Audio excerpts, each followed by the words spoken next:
My name is Danny Clayton, and this is Cults Unpacked, where we take a look at cults from all around the world. And in this episode, we look at The Family, otherwise known as the Australian New Age group. Started in the 60s, a doomsday cult run by a yoga instructor by the name of Hamilton Byrne.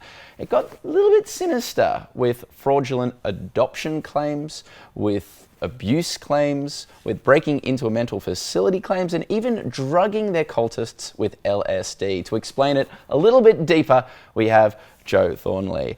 Jo, let's get into the leader of this particular group. Can you tell us a little bit more about her? She started with kind of a troubling family. Her mother had mental health issues. Her dad wasn't around much. And so she craved a solid family, motherhood, and climbing up the social ladder. Now, they often say that to be a good cult leader, you have to be quite attractive. What were the reports about Anne? She was beautiful and she had a really engaging face and wide eyes, thanks to a few 60s style facelifts. But she was aware of her attractiveness, and people said she had one of those faces. And that, plus her convincing manner, a really sort of commanding voice, and the fact that she was a great yoga teacher and appealed to Melbourne society at the time, she was really engaging and could convince people quite well that she was the Messiah.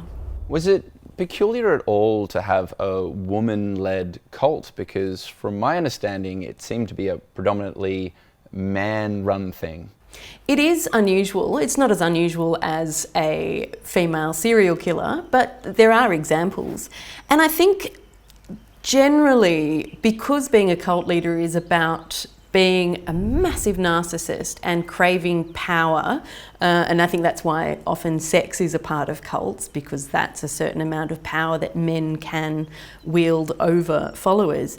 But Anne's power came from really wanting to be a mother, to have children and followers admire her, and to finally be important. And with that desire to be a mother, there were some pretty shady activities involving children.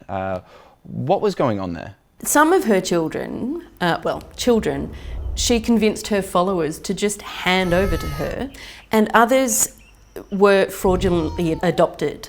In the 60s, unwed mothers were still seen as relatively shameful. So she was able to, with her connection to some mental health facilities, basically have children signed over to her with not quite legal adoptions. And they were giving LSD to the children at the time, weren't they? Yes, and not just LSD, quaaludes and sedatives and things to keep them compliant. Drugs were used in two ways in the family. One was to make the followers really feel like they belonged and really feel like Anne was the Messiah mother.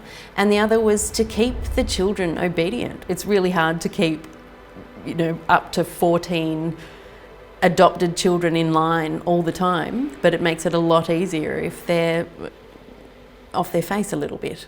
Did Anne ever face up to her crimes in the end?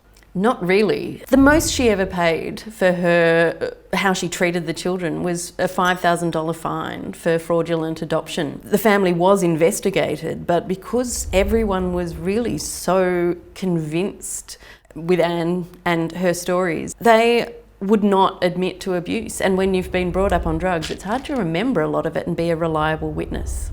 Okay, so when we're looking at this cult, how did it start? How did it finish? What were they after from this particular cult? And what did the cultists get? They wanted a mother figure, and they got a violent, plastic-faced egomaniac. Wow, okay. Jo Thornely, thank you so much for joining me. That was The Family Unpacked.